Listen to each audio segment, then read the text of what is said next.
अधूरा प्यार।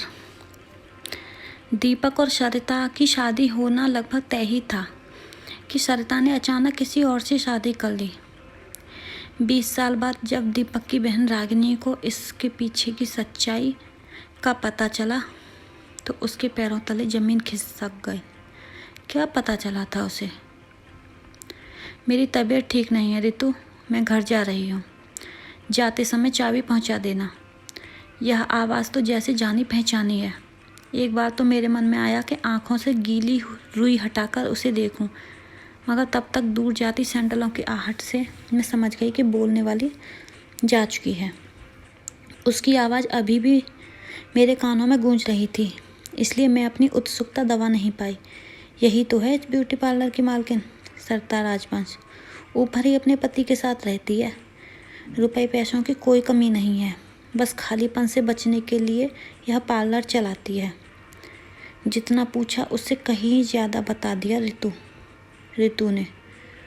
नाम सुनते ही मेरा रोम रोम जैसे झनझना उठा। चेहरे पर फेस पैक लगा था, वरना अब तक न जाने कितने रंग आते और जाते। पिछले ही हफ्ते मेरे पति का तबादला यहाँ हुआ था। मैं घर में सामान अरेंज करते करते काफ़ी थक गई थी। चेहरे की थकान मिटाने के लिए यहाँ फेशियल कराने आई थी।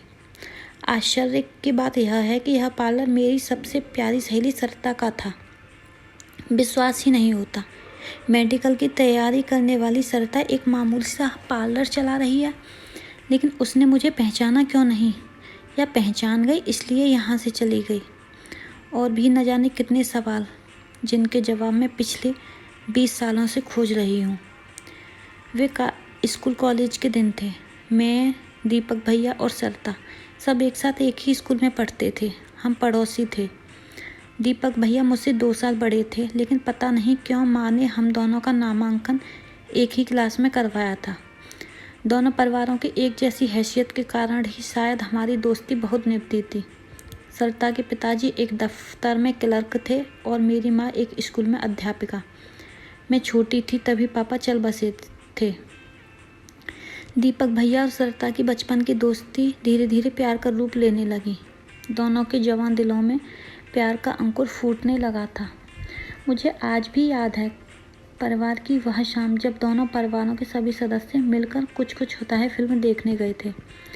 दीपक भैया ने गुजारिश की और मैंने अपनी सीट उनसे बदल ली ताकि वे सरिता की हथेलियों को अपने हाथों में लेकर इस संगीतमय और रोमांटिक वातावरण में अपने प्यार का इजहार कर सकें। फिल्म ख़त्म होने के बाद सरिता की आंखों की चमक देखकर ही मैं समझ गई थी कि मेरी प्यारी सखी अब हमेशा के लिए मेरे घर में आने वाली है। पापा की मौत के बाद मैंने अपने जिस भाई को एक पिता की तरह गंभीरतापूर्वक जिम्मेदारियों को निभाते हुए देखा था, आज उसके मन में अपनी ज़िंदगी के प्रति उत्साह एवं आत्मविश्वास देखकर मेरा मन सरिता के प्रति अंदर से झुक जाता। शायद सरिता के निश्चल प्यार की ही ताकत थी कि पहली बार में ही भैया ने MBBS की परीक्षा पास कर ली। उस दिन सरिता इतनी खुश थी कि उसे अपने फेल होने का भी कोई गम नहीं था। सब कुछ इतना अच्छा चल रहा था कि अचानक एक दिन हम दोनों भाई बहन मौसी के घर गए हुए थे और 1 महीने बाद लौटे तो पता चला कि सरिता ने दिल्ली के किसी अमीर आदमी से शादी कर ली है। उसके मम्मी पापा ने भी साफ साफ कुछ बताने से इनकार कर दिया। फिर तो जैसे दीपक भैया के सारे सपने रेत के घरौंदों की तरह सागर में एकसार हो गए। जिन लहरों से कभी उन्होंने बेपनाह मोहब्बत की थी, उन्हीं लहरों ने आज उन्हें गम के सागर में डुबो दिया। उस समय कितनी मुश्किल से मैंने खुद और भैया को संभाला था, यह मैं ही जानती हूँ। 700 हुए मैम। रितु की आवाज़ सुनकर मैं अतीत से वर्तमान में आ गई। 1 घंटे का फेशियल कब पूरा हो गया पता ही नहीं चला। मैंने पर्स से रुपए निकालकर उसे दिए और फिर बाहर आ गई। मैंने देखा कि बगल में ही ऊपर जाने वाली सीढ़ियाँ थीं। तो सरिता यहीं रहती है। सोच मेरे कदम स्वतः ही ऊपर की ओर बढ़ने लगे।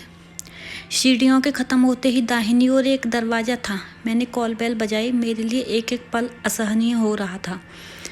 मैंने अपने सारे सवालों के जवाब जानने के लिए उतावली हो रही थी। 20 वर्ष तो बीत गए, मगर ये 20 सेकंड नहीं कट रहे थे।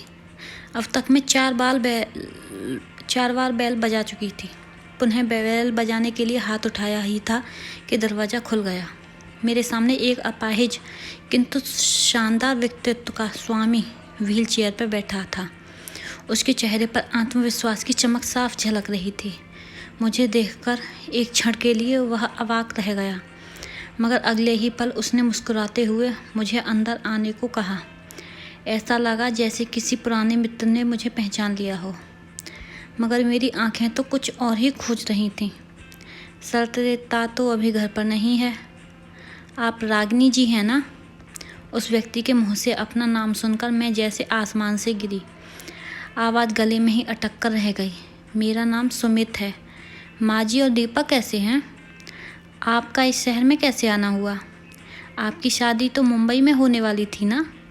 सवाल तो मैं पूछने आई थी, मगर मुझे नहीं मालूम था कि मुझे ऐसे सवाल सुनने पड़ेंगे। तो क्या सरिता ने अपने पति को सब कुछ बता दिया है?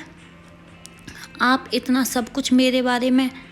मेरे हलक से आवाज़ ही निकल पा रही थी और मैं बिना कुछ कहे और वहीं सोफे पर धम से बैठ गई। तभी सामने दिखी वह तस्वीर जो हमने अपने फेयरवेल वाले दिन खिंचवाई थी। मैं, दीपक भैया और सरिता। एक क्षण में मैं समझ गई कि इस घर के लिए मैं अपरिचित नहीं हूँ, मगर यह नहीं समझ आया कि प्यार दोस्ती है कहने वाली सरिता ने अपने प्यार और दोस्ती दोनों के साथ विश्वासघात क्यों किया? वादे को क्यों तोड़ा उसने? अभी 1 घंटा पहले ही सरिता ने आकर मुझे बताया कि तुम उसके पार्लर में आई हो। वह समझ गई थी कि तुम यहाँ आओगी ज़रूर, तभी वह यहाँ से चली गई है। आप ठीक कह रहे हैं। आखिर वह कौन सा मुँह लेकर मेरा सामना कर पाएगी? मेरे मन की करवाहट शब्दों में स्पष्ट घुल गई। सरिता ने जैसा बताया था आप बिल्कुल वैसी हैं। इतने वर्षों में तो न तो आप बदली, न ही आपकी सहेली, सुमित ने कहा। तो मैंने अपनी नज़रें उस पर टिका दी। आखिर कौन सी खूबी है इसमें जिसके लिए सरिता ने दीपक भैया के प्यार को ठुकरा दिया? सरिता तो आज भी 20 साल पुरानी उन्हीं गलियों में भटक रही है जहाँ दीपक की यादें बसती हैं। हर दिन हर पल वह उन्हीं यादों के सहारे जीती है। दुनिया के लिए वह मेरी सरिता है, मगर सही मायने में वह आज भी दीपक की ही सरिता है। मैं एक दुर्घटना में अपाहिज हो गया था। तब एक केयर टेकर के लिए दिया गया मेरा इश्तहार पढ़कर सरिता मेरे पास आई और मुझसे शादी करने के लिए विनती करने लगी। अंधा क्या चाहे 2 आँखें, बस मैंने हाँ कर दी। सच कहूँ तो सरिता जैसी केयर टेकर पाकर मैं धन्य हो गया। मेरे जीवन की खुशियाँ उसकी ही देन है। हमारे घर की खुशियों में आग लगाकर उसने आपके जीवन में रोशन की है। चमक तो होगी ही। पता नहीं क्यों मैं सीधे सीधे सरिता को बेवफा नहीं कह पा रही थी। आप थोड़ा रुकिए, मैं अभी आपकी गलतफहमी दूर किए देता हूँ, कहकर सुमित अंदर से एक डायरी ले आई। यह डायरी तो सरिता की है। भैया ने ही उसे उसके जन्मदिन पर उपहार स्वरूप दी थी। मैंने जैसे ही डायरी खोली, मेरी नज़र एक पत्र पर पड़ी।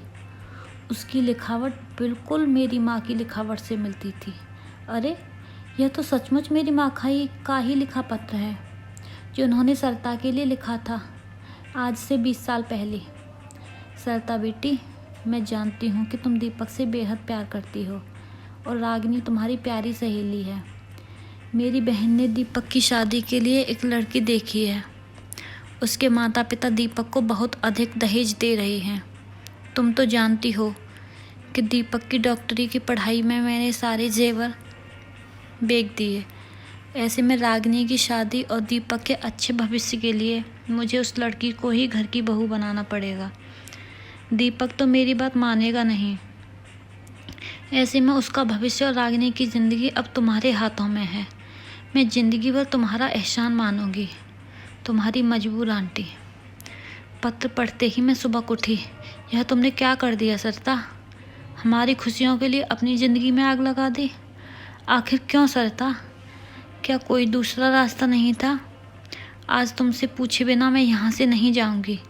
इतने वर्षों तक मैं और दीपक भैया तुम्हें बेवफा समझकर तुमसे नफ़रत करते रहे और तुम दीपक की नफ़रत ही तो उसके जीने का साधन है। एक ही क्षेत्र में रहकर शायद कहीं किसी मोड़ पर दीपक से मुलाकात न हो जाए, इसीलिए उसने वह रास्ता ही छोड़ दिया।